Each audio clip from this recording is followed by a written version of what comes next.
我妈妈是在蒙古，然后就是有人就是一直会叫我蒙古妹，因为我妈一直到现在都不太谅解我，说为什么家这么远。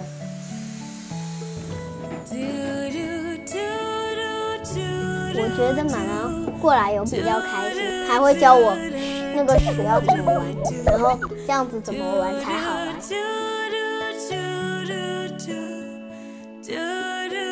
就是姥姥舍不得妈妈走，妈妈也舍不得姥姥，就是心很痛的感觉。姥姥一直有一句话想跟你说，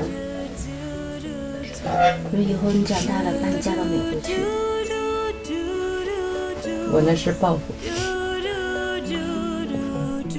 演出下晝4點半，在阿家婆婆卡放寒假。